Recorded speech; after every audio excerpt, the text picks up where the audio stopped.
Hi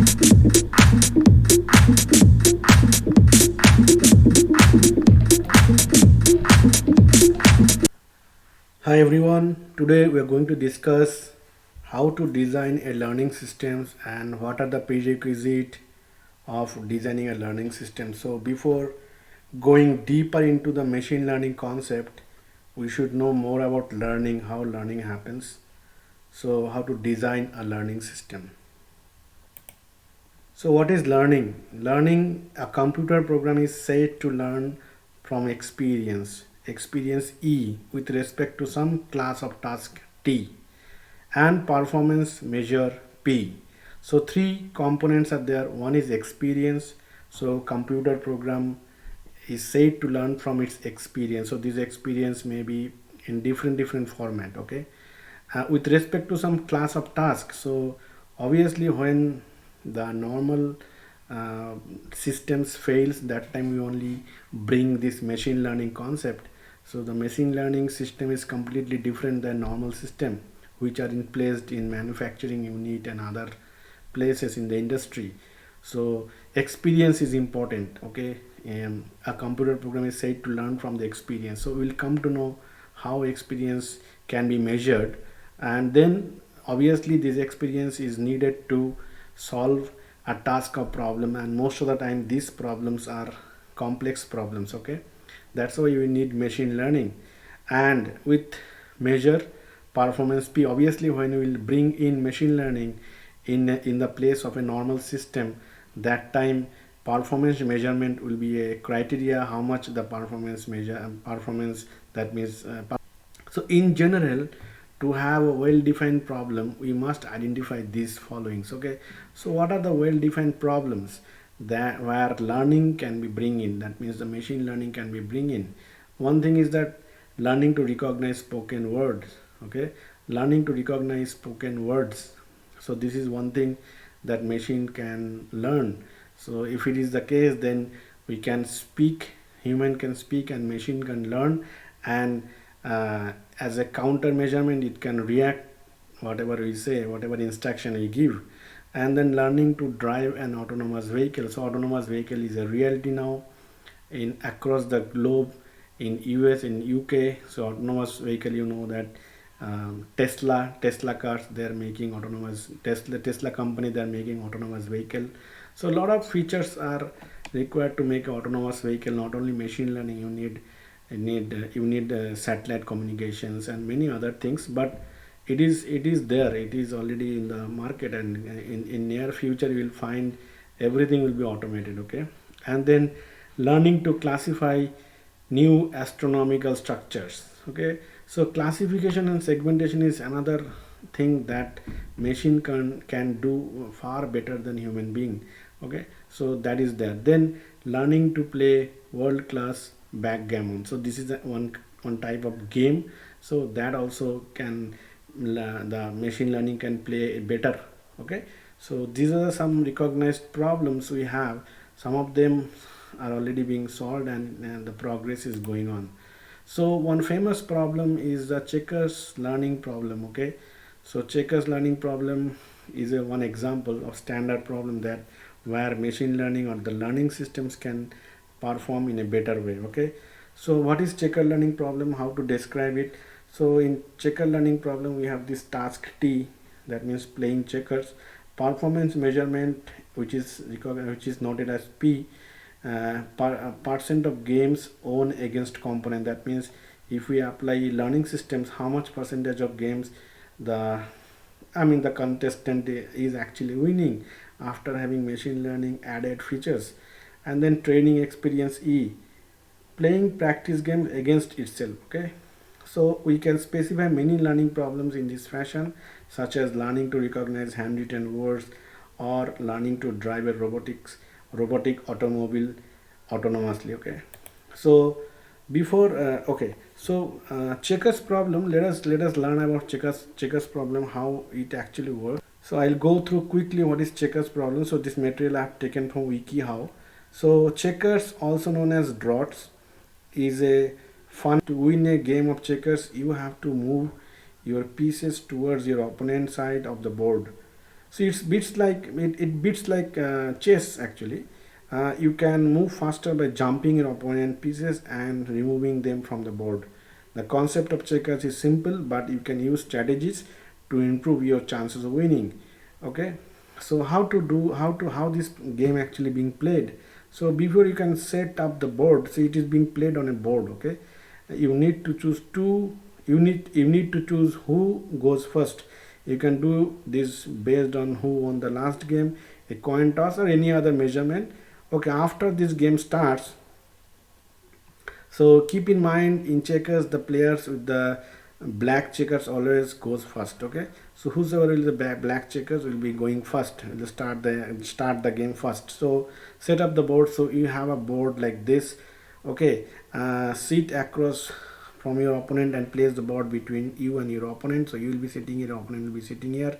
The board is made up to 64 alternative dark and light squares. So these are at the corners. Okay, so okay, next is that place the checkers on the board. So have each player plays on his pieces of 12 dark squares in the first three rows. So first three rows, first, second, third checkers. So if you have each player places his pieces. So these are the pieces. Okay, these are the pieces. These pieces are placed first three rows, and similarly for the light squares also you have to place the pieces first three rows on first three rows. Okay, remember like this if it is in the, okay, like that.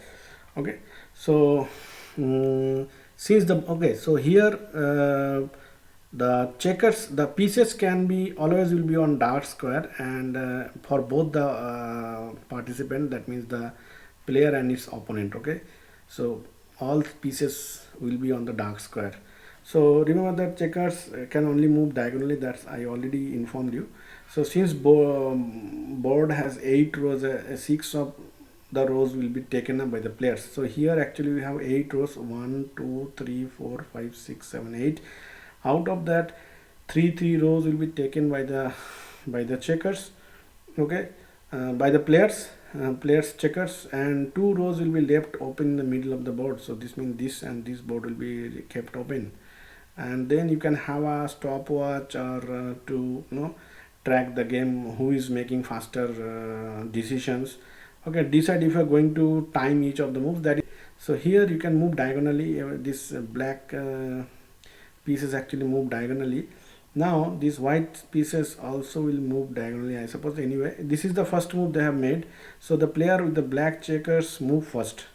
Checkers may only move one diagonal space forward in the beginning game. Remember, the checkers must stay on the dark square. Okay, so this is the, you cannot go to the adjacent square, so you have to go diagonally to the dark square only.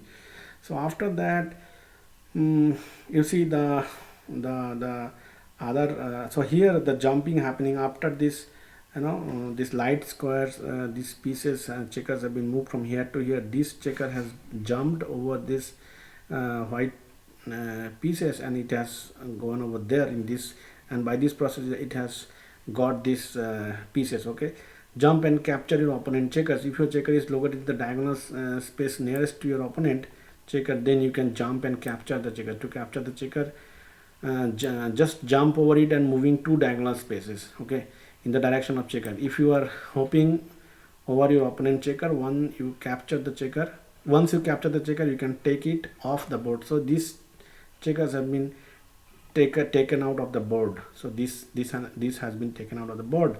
So by this process you will move. There are some criteria are there which you have to maintain. Keep in mind that it has to be empty, so that you can move into it. Okay, if you have opportunity to jump your opponent checkers, then you have to take it. So if there is opportunity to jump, like here opportunity actually created, so you have to jump it. If you have okay, then if you are capturing checkers, you can still only move forward once, but in the new position you land in gives you a direct opportunity to capture another checker. Then you must keep going until you can't capture any more of the opponent checkers. Okay, so like that things happen. So here this position last row, you see it has moved, it has jumped and it has moved last. So king your checkers when they reach the end of your opponent board. So this is called keying your checker. So you see here, this has gone over there, and then another checker is placed over here. It is symbolizing then king, symbolizing that king your checkers when board. Okay, to crown a checkers and make it king checker, simply place one of your own captured pieces on the top of it. So this is the symbolizer. So this is symbolizing that you have gone to the last row of the opponent. Okay, so this is how it is being played, and then king can move forward and backward. So now, and then at last you will be finding like who is having how many checkers.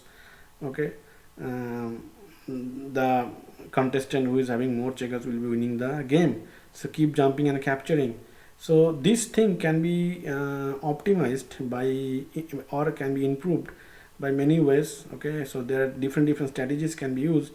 I mean, especially the learning system can use heuristic models and other things to optimize this game. But this is the checkers games. I just want to tell you what is checkers game. So this is how checkers game has used to be played. So here we have seen this is the this is how you should represent the checkers learning problem, and then is a complex system.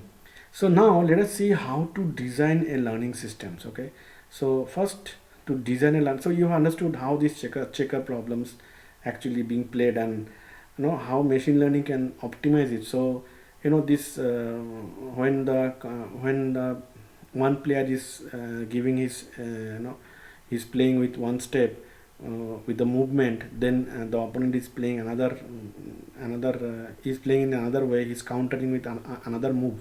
So that can be optimized by machine learning algorithm or the learning system. So let us see how it happens. So designing a learning system, so choosing the training experience. Okay, that is the first thing. Second thing is that choosing the target function. So training experience can be coming from historical data or the on-board data that is being played on the checkers board. That board data, movement and all that can play as a training experience. And then target function. So what will be the target function? What will be the ultimate goal? Okay. So choosing a representation of the target function, how to represent the target function, choosing a function approximation algorithm. Okay, estimating training value, adjusting the weights. So first, choosing the training experience.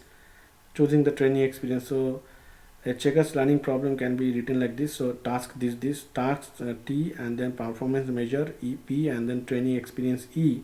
In order to complete the design of the learning systems, we must now choose the exact type of knowledge to be learned. So what kind of knowledge we need to play the checkers learning problem, to solve the checkers learning problem.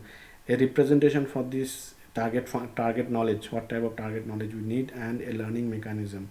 So this is the, and second thing is choosing the target function. So first is the training experience, and then second is the target function, how to choose the target function. So the next design choice is to determine exactly what